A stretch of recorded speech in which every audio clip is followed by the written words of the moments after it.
Hello students, पिछली classes में हमने आपको कुछ इनऑर्गेनिक केमिस्ट्री के रूल्स बताए थे और उसके पहले हमने आपको स्टोइकियोमेट्री पे बेस्ड कैलकुलेशन में जो फर्स्ट केस था उसको सॉल्व करना बताया था।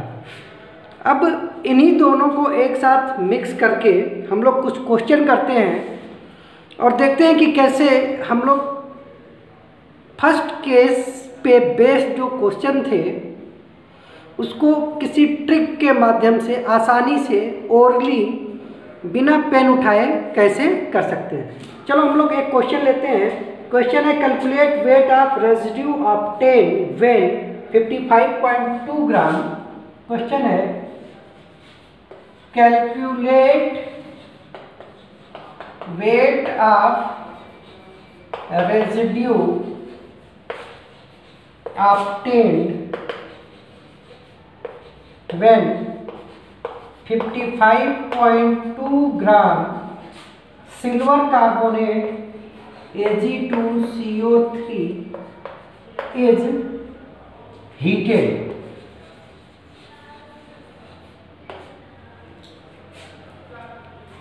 और इसी क्वेश्चन में दूसरा पार्ट है also calculate volume of CO2 produce. Also calculate volume of CO2 produce at STP। और थर्ड पार्ट है also calculate total volume of gas at STP। also calculate total volume of gas produced at STP। पहले हम लोग question समझ लें। हमसे ये कहा जा रहा है कि 55.2 ग्राम सिल्वर कार्बोनेट को हीट करते हैं तो बताना है कि कितनी CO2 गैस प्रोड्यूस हुई STP पे और बताना है कि रेजिड्यू जो बचा हुआ है सॉलिड पार्ट वो कितना बना। तो जो अब तक हमने सीखा है उसके हिसाब से हमारा फर्स्ट स्टेप था कि हम स्केलेटल इक्वेशन लिखते थे। सेकेंड स्टेप में उसको बैलेंस करते थे और जैसे रिएक्शन बैलेंस हो जाती थी तो रिएक्शन किस रेशियो में प्रोसीड करेगी वो हमको स्टोइकियोमेट्री से पता चल जाता था। फिर जो मास था मास को मोल में कन्वर्ट कर लेते थे और यूनिटरी मेथड और रिएक्शन की स्टोइकियोमेट्री के हेल्प से जो भी रिजल्ट चाहिए था वो हम कैलकुलेट कर लेते थे। अभी तो इसको हम सिंपल मेथड से ही करते हैं जो तरीका आज तक हमने सीखा है। तो सबसे पहले स्केलेटल इक्वेशन बनाओ। Ag2CO3 को हीट किया तो हमने बताया था कार्बोनेट है। अब देखो मैंने आपसे कहा भी था कि जो क्वेश्चन हमसे पूछे जाते हैं वो मैक्सिमम एक्सेप्शनल केस में पूछे जाते थे। हमने रूल लिखवाया था कि किसी भी कार्बोनेट को हीट करो, कोई भी कार्बोनेट अगर आप हीट करोगे तो ऑक्साइड बनेगा, लेकिन सिल्वर कार्बोनेट के साथ एक्सेप्शन था तो उसी पे क्वेश्चन भी आ गया। अब तुम्हें पता है बेटा कि सिल्वर कार्बोनेट को गर्म करने पे ऑक्साइड नहीं बनता है। क्या बनता है? सिंपली सिल्वर मेटल मिल जाता है, CO2 गैस बनती है और उसके साथ ऑक्सीजन गैस रिलीज होती है। सिल्वर कार्बोनेट के केस में सिल्वर का ऑक्साइड नहीं बनता है, सिल्वर मेटल अलग हो जाता है। ये कार्बोनेट की हीटिंग का एक एक्सेप्शनल केस है। आपने स्केलेटल इक्वेशन लिखा, बैलेंस करेंगे तो यहाँ पे 2 हो जाएगा और यहाँ पे 1/2 हो जाएगा। अब ये रिएक्शन बैलेंस है आपको एक ही रिएक्टेंट दिया गया है, इसी की जानकारी दी गई है 55.2 ग्राम। 55.2 ग्राम। अब इस 55.2 ग्राम को अगर आप मोल में कन्वर्ट करेंगे तो मोल बराबर क्या होता है, given mass upon molar mass. Given mass आपको दिया है, इसका मोलर मास होता है 276, तो मोल हो जाएगा 55.5 डिवाइडेड बाई 276। इसको सॉल्व करो तो ये आ जाएगा 1/5 मोल। 1/5 मोल। अब जो अब तक हमने सीखा था उस तरीके से अगर हम करें तो रेजिड्यू निकालना है, तो जिसको निकालना था उसको हम लोग इक्वेशन में बाद में रखते थे और जिसके हेल्प से निकालना था वो पहले रखते थे। स्टोइकियोमेट्री आएगी 1 2 1 हाफ, यानी कि अगर सिल्वर रेजिड्यू का मतलब सॉलिड, देखो CO2 गैस है, ये भी यहाँ से स्केप कर जाएगी, ऑक्सीजन भी गैस है, स्केप कर जाएगी, तो इस रिएक्शन में बचा क्या, सिल्वर मेटल सॉलिड, ये स्केप नहीं करेगा, तो रेजिड्यू का मतलब यही होता है बचा हुआ।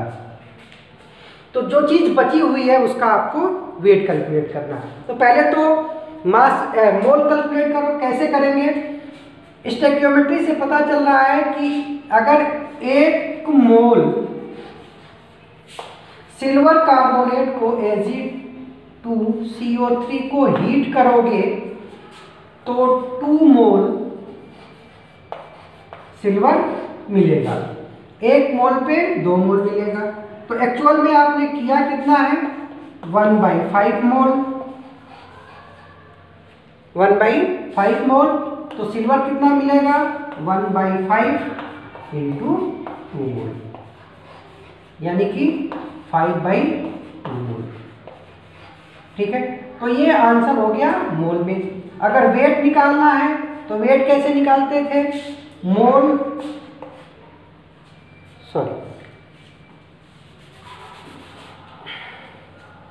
2/5। तो वेट कैसे निकालते थे, मोल 2/5 इंटू मोलर मास, सिल्वर का 108, सिल्वर का 108, तो ये हो जाएगा ग्राम। ये हो गया आंसर। फिर उसके बाद क्या कहा है, उसके बाद ये कहा गया है कि वॉल्यूम ऑफ CO2 है STP। वॉल्यूम बाद में निकालेंगे, पहले तो ये मोल मोल का रेशियो आता है। हमने आपसे कहा था कि इस तरीके से आप जो निकालते हैं तो आंसर आता है मोल में, और फिर उस मोल को मास में, जैसा कि यहाँ पे किया, CO2 का भी पहले मोल आएगा और फिर STP पे पूछा है तो 22.4 से मल्टीप्लाई करेंगे। तो CO2 के लिए अगर कैलकुलेशन किया जाए तो जिसका कैलकुलेशन करना है वो बाद में, जिससे करना है वो पहले। तो 1 मोल, 1 का रेशियो है, 1 मोल सिल्वर कार्बोनेट Ag2CO3 को हीट करोगे तो 1 मोल CO2 मिलेगा। तो आपने हीट कितना किया, 1/5 मोल, तो CO2 भी मिलेगा 1/5 मोल, यूनिटरी मेथड। और 1/5 मोल को वॉल्यूम में कन्वर्ट करोगे तो 1/5 इंटू 22.4 लीटर, तो ये आ जाएगा CO2 का STP पे वॉल्यूम। अब तीसरी बात इसमें पूछा गया है कि टोटल वॉल्यूम ऑफ गैस, तो CO2 का आपने निकाल लिया। दूसरी कौन सी गैस है, ऑक्सीजन है, ऑक्सीजन गैस है। ऑक्सीजन के लिए रेशियो क्या है, 1:1/2, यानी कि जितना मोल लिया है उसका हाफ मोल बनेगा। मोल है 1/5, तो O2 कितनी बनेगी, 1/5 और इसका हाफ, यानी कि 1/10 मोल। वॉल्यूम में कैलकुलेट करोगे तो 1/10 इंटू 22.4 लीटर। ठीक है, अब टोटल वॉल्यूम तो इन दोनों को ऐड कर दोगे तो पूरा आंसर आ जाएगा। ये तो हमारा पुराना तरीका था जो हमने पहले ही सीख लिया था। अब हम डायरेक्ट कैसे करें, ये सब कैलकुलेशन ना करना पड़े, डायरेक्ट हम आंसर निकालें, तो उसके लिए दो ट्रिक मैं बताता हूँ आपको। अगर आपके सामने कोई भी बैलेंस केमिकल इक्वेशन लिखी है, जैसे मान लो, इसको हम बाद में करेंगे, एक जनरल हाइपोथेटिकल रिएक्शन लिखता हूं मैं कि 2A + 3B gives 4C + D, और ये रिएक्शन बैलेंस केमिकल इक्वेशन होनी चाहिए, बैलेंस केमिकल इक्वेशन होनी चाहिए। तो किसी भी गिवन बैलेंस केमिकल इक्वेशन में रिएक्टेंट्स के जो मोल खर्च होते हैं और प्रोडक्ट के जो मोल बनते हैं, इनके नंबर ऑफ मोल्स और इनके स्टोइकियोमेट्रिक कोफिशिएंट का रेशियो, जैसे मान लो इस रिएक्शन में A मोल खर्च हुए, B के B मोल बने, A के A मोल खर्च हुए, B के B मोल खर्च हुए, C के C मोल बने और D के D मोल बने, तो A का मोल डिवाइडेड बाय इसकी स्टोइकियोमेट्री, ये बराबर होगा B के कितने मोल खर्च हुए डिवाइडेड बाय इसकी स्टोइकियोमेट्री, ये बराबर होगा C के कितने मोल बने डिवाइडेड बाय इसकी स्टोइकियोमेट्री, और ये बराबर होता है D के कितने मोल बने डिवाइडेड बाय इसकी स्टोइकियोमेट्री। तो कहने का मतलब ये हुआ बेटा कि किसी भी रिएक्शन में अगर वो बैलेंस केमिकल इक्वेशन है, तो रिएक्टेंट के जितने मोल खर्च होते हैं और उसकी स्टोइकियोमेट्री का रेशियो, प्रोडक्ट के जितने मोल बनते हैं और उनकी स्टोइकियोमेट्री का रेशियो, ये आपस में बराबर होते हैं। ठीक है, जैसे इस चीज को हम इसके लिए अप्लाई करें तो हमारे पास इक्वेशन आएगा, आपने इसके मोल निकाल लिए 1/5, तो रिएक्टेंट एक ही है, रिएक्टेंट के जितने मोल खर्च हुए 1/5 डिवाइडेड बाई इसकी स्टोइकियोमेट्री 1, ये बराबर होगा इसके जितने मोल बने, मान लो इसको हमने लिखा NaG डिवाइडेड बाई स्टोइकियोमेट्री 2, ये बराबर होगा moles of CO2 produce divided by stoichiometry, और ये बराबर होगा moles of O2 produce divided by stoichiometry. तो ये आप तुरंत एक इक्वेशन बना लोगे, और इस इक्वेशन में अब आपको जो कुछ कैलकुलेट करना है डायरेक्ट कर सकते हो। जैसे N number of moles of silver produce, तो ये 1/5 हो जाएगा, ये 1 का तो कोई सेंस नहीं है, तो 1/5 is equal to number of moles of silver divided by 2, तो number of moles of silver कितना हो जाएगा 2/5, और आपको ध्यान हो तो यही आंसर आया था मोल्स में। अब इसको मास में कन्वर्ट करना है, तो 2/5 इंटू 108 ग्राम आ जाएगा। अगर आपको number of moles of CO2 निकालना है, तो number of moles of CO2 upon 1 बराबर 1/5, तो number of moles of CO2 कितना हो जाएगा बेटा, ये हो जाएगा 1/5 मोल्स। इसको वॉल्यूम में कन्वर्ट करना है, तो 1/5 इंटू 22.4, ठीक है। अगर आपको number of moles of oxygen निकालनी है, तो इक्वेशन देख लो, 1/5 बराबर n number of moles of oxygen divided by 1/2। 1/2 इसको 1 कर दो तो ये ऊपर चला जाएगा, तो ये कितना हो जाएगा 2NO2 हो जाएगा। तो number of moles of oxygen कितने आ जाएंगे, ये आ जाएगा 1/5 इंटू 1/2 यानी कि 1/10। और इसको अगर वॉल्यूम में कन्वर्ट करना है तो फिर 1/10 इंटू 22.4, तो ये लीटर आ जाएगा। टोटल वॉल्यूम फिर से इसको जोड़ देंगे। ठीक है, चलो इस पे हम लोग एक दो क्वेश्चन करते हैं। हम हाइपोथेटिकल रिएक्शन लेके चले।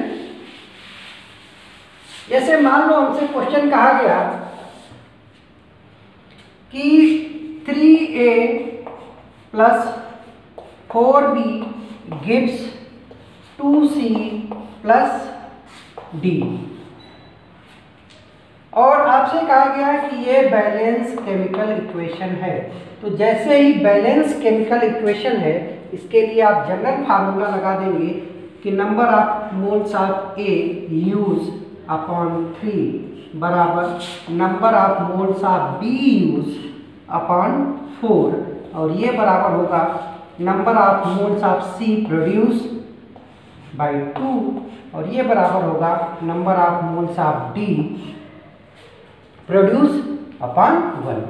अब इसमें से कोई एक चीज तो आपको दी ही होगी ना बेटा, तो जो दी गई होगी उसको रख के और जो निकालना है वो निकाल ले सकते हैं। जैसे मान लो क्वेश्चन में कहा कि D के 5 मोल बने हैं, D के 5 मोल बने हैं, तो बताओ A के कितने खर्च होंगे, B के कितने खर्च होंगे, C का कितना बनेगा। कोई बात नहीं, D के नंबर ऑफ मोल आपको पता चल गए। तो अब इक्वेशन क्या बन जाएगी, Na/3 बराबर Nb/4, ये हो जाएगा Nc/2, और D के आपके कहा 5, तो ये 5। अब जो जो निकालना है, Na बराबर क्या हो जाएगा, इन सबको भूल जाओ, Na/3 बराबर 5, तो Na बराबर क्या हो जाएगा 5 इंटू 3, आंसर आ गया। Nb निकालना है तो Nb बराबर क्या हो जाएगा 4, 5 इंटू 4 मोल। Nc निकालना है तो Nc बराबर क्या हो जाएगा 5 इंटू 2। आसान है, बोलो समझ में आया।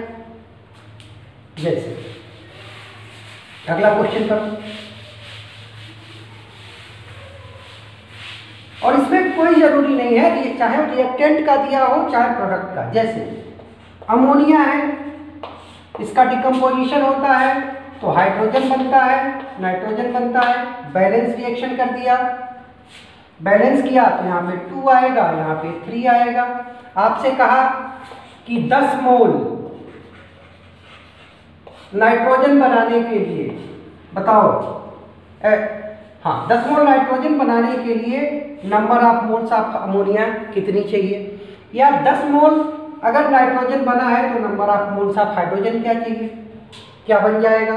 तो ट्रिक क्या है, number of moles of ammonia use by 2 बराबर number of moles of hydrogen produce by 3, और ये बराबर होगा number of moles of nitrogen produce by 1। Number of moles of nitrogen 10 दिया है, इक्वेशन में रख दो, तो number of moles of ammonia required by 2 बराबर हो जाएगा number of moles of hydrogen produce by 3, और ये बराबर हो जाएगा number of moles of ammonia जो कि 10 है बाई 1। अब इसके से निकाल लो, अमोनिया की कितने मोल की रिक्वायरमेंट होगी, तो number of moles of ammonia required by 2 बराबर होता है 10, तो number of moles of ammonia कितना हो जाएगा 2 इंटू 10, यानी कि 20 मोल्स। अब वेट पूछा है तो 20 इंटू मोलर मास 17, तो ये आ जाएगा ग्राम। एसटीपी पे वॉल्यूम पूछा है तो 20 इंटू 22.4 लीटर। तो अगर ग्राम में पूछा है तो ये आंसर आ गया, लीटर में पूछा है तो ये आंसर आ गया। ठीक है। अगर हमसे ये पूछ रहा है कि नाइट्रोजन बनी, इसके साथ हाइड्रोजन कितना बनेगा, यानी कि number of moles of hydrogen, तो number of moles of hydrogen कितना हो जाएगा बेटा, क्रॉस मल्टीप्लाई कर देंगे 10 इंटू 3 मोल्स। मोल्स में पूछा है तो यही आंसर हो गया। वेट पूछा है तो 30 इंटू हाइड्रोजन का मोलर मास 2 ग्राम। वॉल्यूम पूछा है तो 30 इंटू 22.4 लीटर। ठीक है, आया समझ में, कर सकते हो। हमें सिर्फ क्या रखना है कि एक इक्वेशन शुरू में ही बना लेनी है कि number of moles of reactant used divided by stoichiometry बराबर number of moles of product formed divided by stoichiometry. मतलब रिएक्टेंट के जितने मोल खर्च होंगे और उसकी स्टोइकियोमेट्री का रेशियो प्रोडक्ट के जितने मोल बनेंगे और उसकी स्टोइकियोमेट्री का रेशियो आपस में हमेशा सेम होंगे। शर्त यह है कि इक्वेशन बैलेंस केमिकल इक्वेशन होनी चाहिए। ठीक है, तो ये तो ट्रिक 1 था। दूसरा ट्रिक देखो, उससे भी आसान है। इसमें तो फिर भी कुछ करना है, इसी क्वेश्चन पे करते हैं। शुरुआत में देखो, हमको मास को तो मोल में कन्वर्ट करना ही पड़ेगा, रिएक्शन को बैलेंस करना ही पड़ेगा, ये 2 काम तो करना ही है। इसके बाद हमारा ट्रिक काम करेगा। जैसे इसी क्वेश्चन को हम करें कि Ag2CO3 हीट करेंगे तो 2Ag बनेगा, CO2 बनेगा और हाफ O2 बनेगा। ठीक है, आपने कैलकुलेट किया था मास के हिसाब से, इसके 5 मोल आए। डायरेक्ट देखो कैसे करेंगे।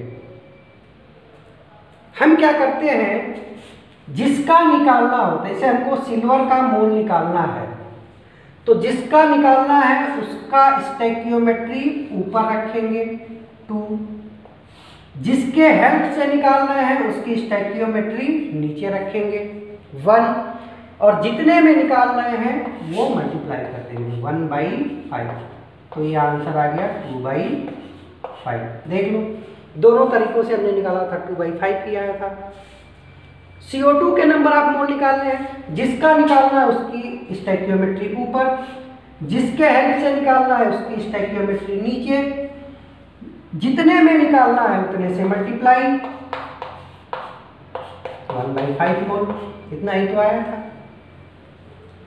जिसका निकालना है उसकी स्टोइकियोमेट्री ऊपर, जिससे निकालना है उसकी स्टोइकियोमेट्री नीचे, जितने में निकालना है उतने से मल्टीप्लाई, ये आ जाएगा 1/10 मोल। समझ में आ रहा है? फिर से देखो दूसरे में,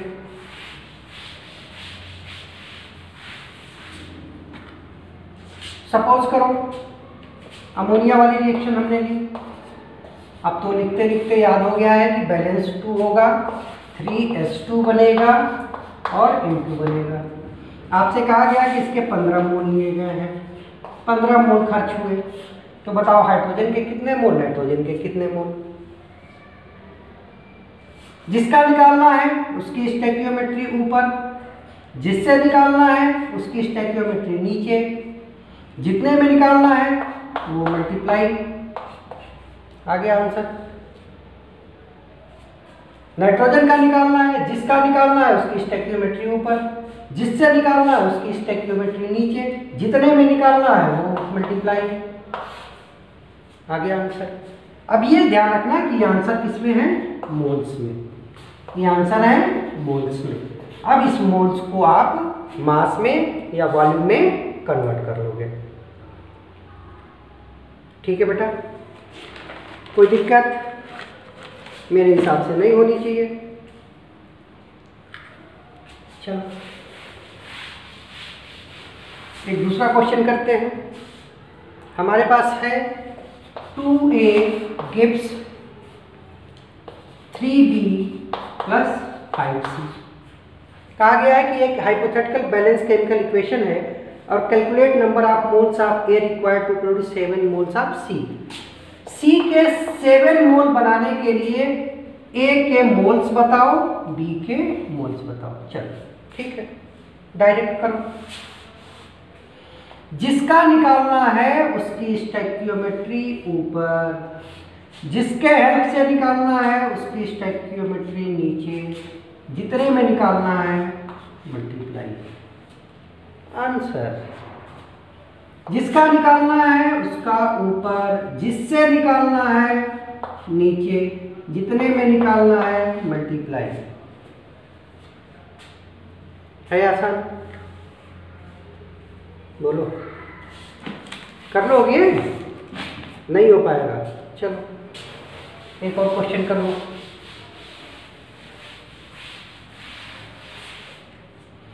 Can I calculate weight of hydrogen gas produced by heating 102 gram of ammonia?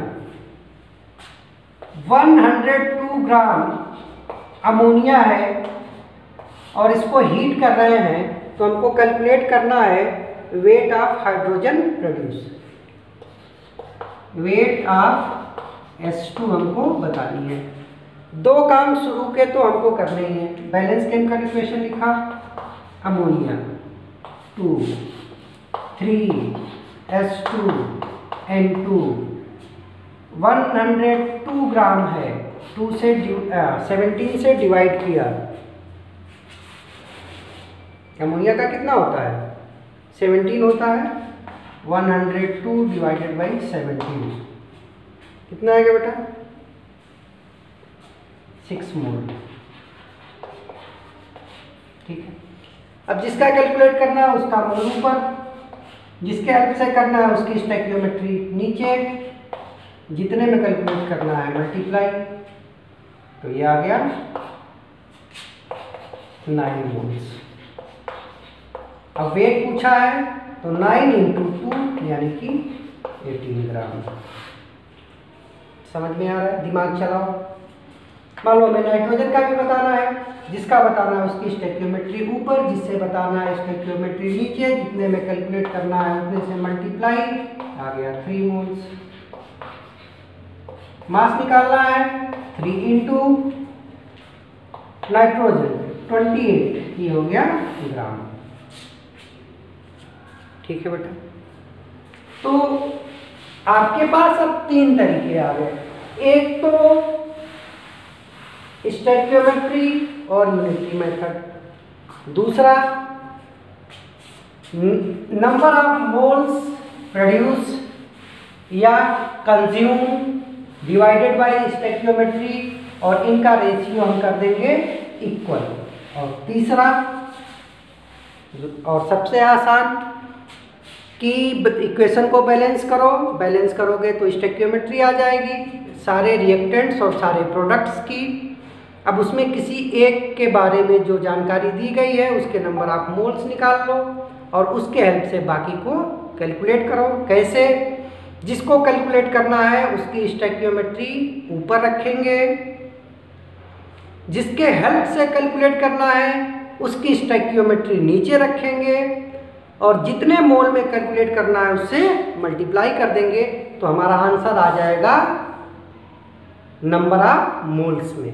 और फिर उस नंबर ऑफ मोल्स को अगर आप मोलर मास से मल्टीप्लाई कर दोगे तो वेट आ जाएगा, और गैसियस स्पीसीज है तो 22.4 से मल्टीप्लाई कर दोगे तो उसका STP पे लीटर में वॉल्यूम आ जाएगा।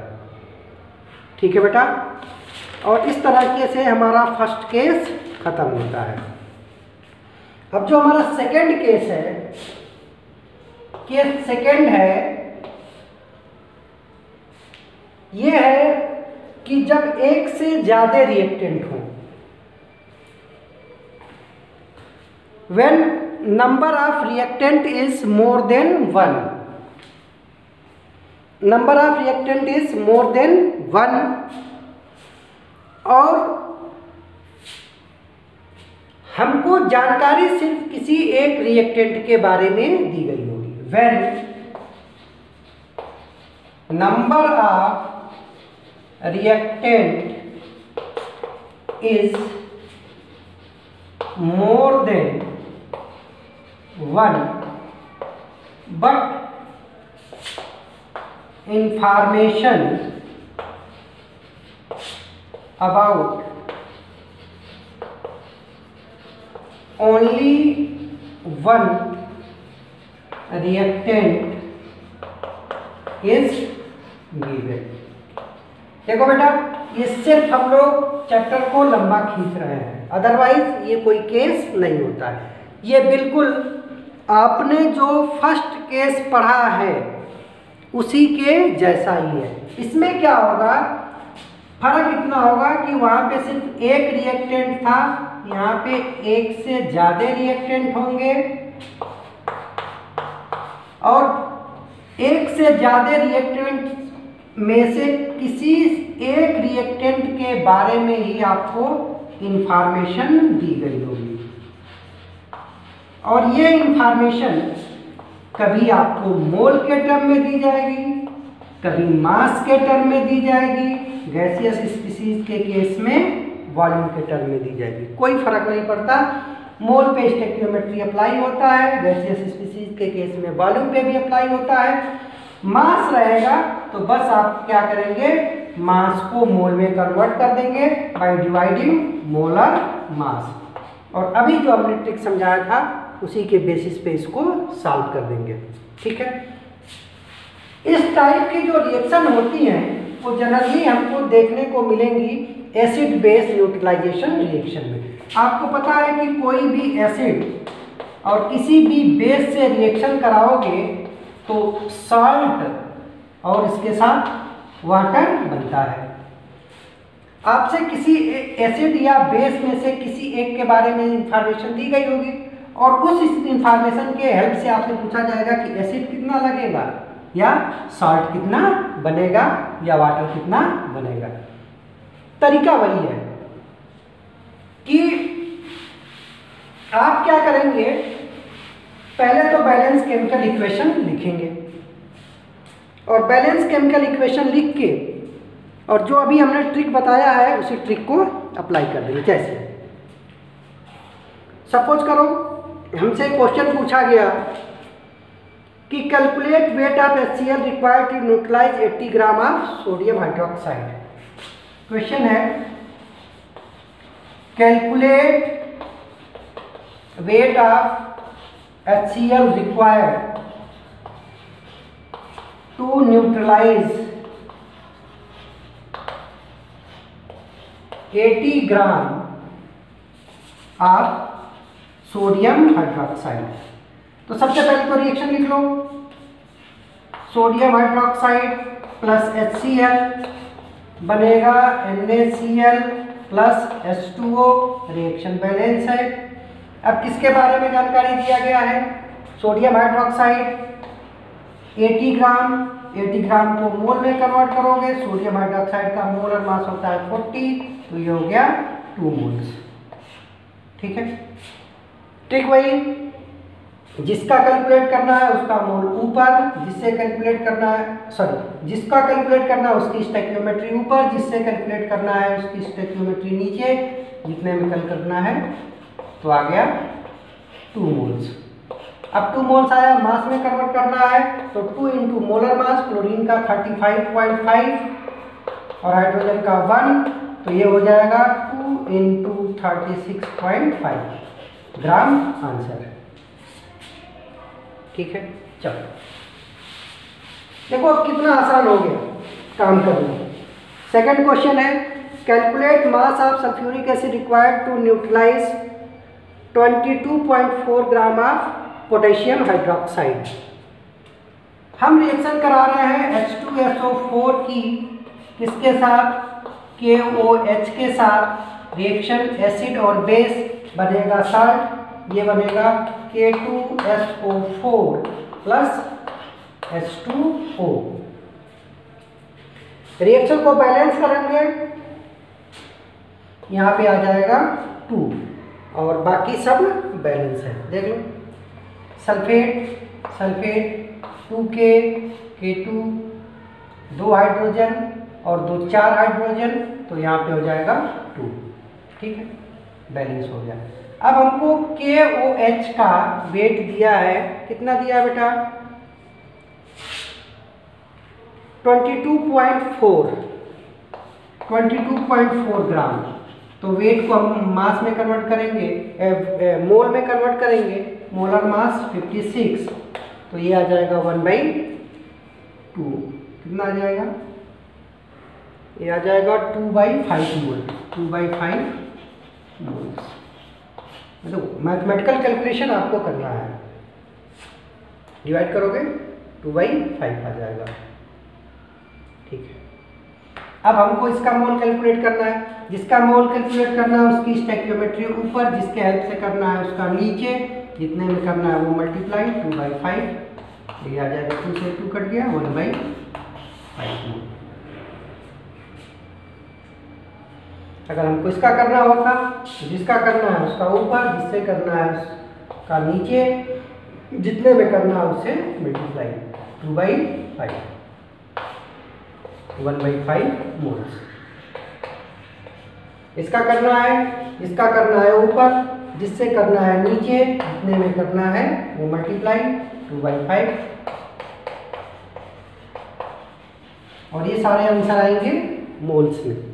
अब आप मोल्स से मास में कैलकुलेट, मोल्स से मास या वॉल्यूम कैलकुलेट कर सकते हैं। तो ये अब चीजें आसान हो गई हैं। ठीक है ना? चलो, अगला क्वेश्चन है, calculate the mass of oxygen required to burn completely 27 gram of aluminium. कह रहे हैं कि 27 ग्राम एल्यूमिनियम के कंप्लीट कंबस्शन के लिए जो अमाउंट ऑफ ऑक्सीजन होगी वो कितनी होगी। ठीक है, मैंने आपसे बोला था कि कुछ ऑर्गेनिक केमिस्ट्री के रूल्स बीच बीच में मैं बताता चलूँगा। तो एल्यूमिनियम एक एलिमेंट है और उसका कंबस्शन करा रहे हो इन प्रेजेंस ऑफ ऑक्सीजन, तो बेटा किसी भी एलिमेंट का जब ऑक्सीजन से कंबस्शन कराते हैं तो उसका ऑक्साइड बनता है। किसी भी एलिमेंट का ऑक्सीजन से आप कंबस्शन कराओगे तो उसका ऑक्साइड बनेगा। एलिमेंट बेसिकली दो तरह के होते हैं। अगर आप एलिमेंट को क्लासिफाई करो तो एक होता है मेटल और दूसरा होता है नॉन मेटल। तो मेटल का अगर आप ऑक्सीजन के साथ रिएक्शन कराओगे तो मेटल का ऑक्साइड बनेगा, और नॉन मेटल का कराओगे तो उस नॉन मेटल का ऑक्साइड बनेगा। ठीक है, और एक इंफॉर्मेशन और यहीं पे नोट कर लेना कि मेटल के ऑक्साइड जो होते हैं वो बेसिक होते हैं, और नॉन मेटल के जो ऑक्साइड होते हैं वो एसिडिक होते हैं। मेटल के ऑक्साइड बेसिक होते हैं एक्सेप्ट एम्फोटेरिक एलिमेंट, जैसे जिंक का ऑक्साइड है और Al2O3 एल्यूमिनियम ऑक्साइड है, ये एम्फोटेरिक होते हैं। इनका नेचर एसिडिक भी होता है और बेसिक भी होता है। और नॉन मेटल के सारे ऑक्साइड एसिडिक होते हैं एक्सेप्ट CO, NO, N2O और H2O। इस बार IIT JEE में इन्हीं में से क्वेश्चन पूछा गया था कि which of the following oxide is not acidic. ठीक है, तो आपको ध्यान रखना है कि नॉन मेटल के ऑक्साइड एसिडिक होते हैं इनको छोड़ के। ठीक है, मेटल के ऑक्साइड बेसिक होते हैं इन दोनों को छोड़ के। ठीक है, तो अपने रूल पे बात कर लो। एलिमेंट का ऑक्सीजन से रिएक्शन कराओगे तो उसका ऑक्साइड बनता है। देख, जैसे मान लो हम पहले कार्बन लेंगे, तो कार्बन की रिएक्शन ऑक्सीजन से कराओगे तो इसका ऑक्साइड CO2 बनेगा। एल्यूमिनियम की रिएक्शन ऑक्सीजन से कराओगे तो इसका ऑक्साइड Al2O3 बनेगा। कॉपर की रिएक्शन ऑक्सीजन से कराओगे तो इसका ऑक्साइड CuO बन जाएगा। सोडियम की रिएक्शन ऑक्सीजन से कराओगे तो इसका ऑक्साइड बन जाएगा Na2O। मैग्नीशियम की रिएक्शन कराओगे ऑक्सीजन से तो MgO बन जाएगा। कैल्शियम की करा दोगे तो CaO बन जाएगा। ऑक्साइड बनाना मैंने सिखाया था आपको, कैसे बनाएंगे ऑक्साइड। एक होगा मेटल और ऑक्साइड का मतलब O-। मेटल पे वैलेंस इलेक्ट्रॉन के इतना पॉजिटिव चार्ज होगा, इसका क्रॉस मल्टीप्लिकेशन कर देंगे। ठीक है बेटा, चलो। तो ये तो कुछ बेसिक रूल थे ऑक्साइड से रिलेटेड। अब हम आ जाते हैं अपने ओरिजिनल क्वेश्चन पे। हमारा ओरिजिनल क्वेश्चन है एल्यूमिनियम ऑक्साइड के लिए कि एल्यूमिनियम ऑक्साइड को हीट करते हैं। तो ये एल्यूमिनियम है, इसको ऑक्सीजन के साथ रिएक्शन कराया तो बनेगा एल्यूमिनियम का ऑक्साइड Al2O3। रिएक्शन को बैलेंस करो, यहाँ पे कर दिया 4 तो यहाँ पे करना पड़ेगा 2। अब ये हो गया 6 तो यहाँ पे कर दिया 3। रिएक्शन बैलेंस हो गई। अब एल्यूमिनियम कितना लिया गया है 27 ग्राम। 27 ग्राम, तो 27 ग्राम का मतलब हो गया 27 मोलर मास 27 यानी कि 1 मोल। ठीक है, अब जो कुछ कैलकुलेट करना है कर लो। आपसे ऑक्सीजन पूछा गया है, जो कैलकुलेट करना है उसकी स्टोइकियोमेट्री ऊपर, जिससे कैलकुलेट करना है उसकी स्टोइकियोमेट्री नीचे, जितने में कैलकुलेट करना है उससे मल्टीप्लाई, तो आ जाएगा 3/4 मोल्स। अगर मास पूछेगा तो 3/4 इंटू ऑक्सीजन है 32 ग्राम। वॉल्यूम पूछेगा तो 3/4 इंटू 22.4 लीटर। तीनों आंसर आ गए, ये आ गया मोल में, ये आ गया ग्राम में, ये आ गया लीटर। एल्यूमिनियम ऑक्साइड ये तो सॉलिड होता है, इसकी वॉल्यूम की बात नहीं होगी, इसके मोल्स और वेट की बात हो सकती है। मोल्स कितना होगा जिसका कैलकुलेट करना है उसकी स्टोइकियोमेट्री ऊपर, जिससे कैलकुलेट करना है उसकी स्टोइकियोमेट्री नीचे, जितने में करना है वो मल्टीप्लाई किया जाएगा 1/2 मोल्स। वेट निकालना है तो मोल इंटू मोलर मास, ये आ जाएगा ग्राम में। ठीक है, बोलो बेटा।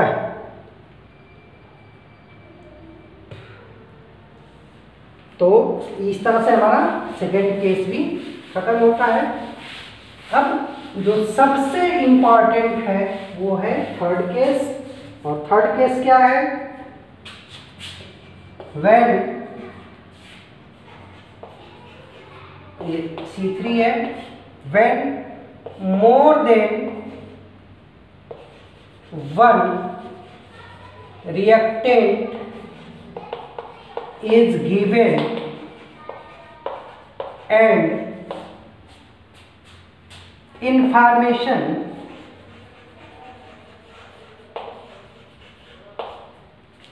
about at least 2 reactant is given। ये सबसे इंपॉर्टेंट केस है और आपके कंपटीशन में मैक्सिमम क्वेश्चन इसी से पूछे जाते हैं। इस केस में क्या होगा कि आप आपको रिएक्टेंट जो होंगे एक से ज़्यादा होंगे, A plus B gives C plus D. एक से ज़्यादा रिएक्टेंट होंगे, 2 भी हो सकते हैं, 3 भी हो सकते हैं। और जो इंफॉर्मेशन दी गई होगी वो कम से कम 2 के बारे में दी गई होगी। जैसे कहेंगे कि A के 5 मोल हैं और B के 7 मोल हैं, तो C और D के कितने बनेंगे।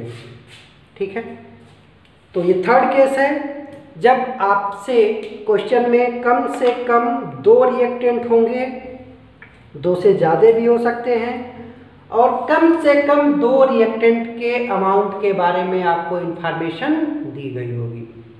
ठीक है, तो ये केस है सबसे स्पेशल केस, और यहाँ पे बनता है case of limiting reagent. Limiting reagent हमको जानना है कि इस तरह के केस को कैसे सॉल्व करते हैं, लिमिटिंग रिएजेंट क्या होता है, एक्सेस रिएजेंट क्या होता है, और लिमिटिंग रिएजेंट का इस क्वेश्चन को सॉल्व करने में क्या रोल होता है। ठीक है बेटा, तो ये सारी चीज़ें हम लोग अब बात करेंगे नेक्स्ट क्लास में। Till then thank you.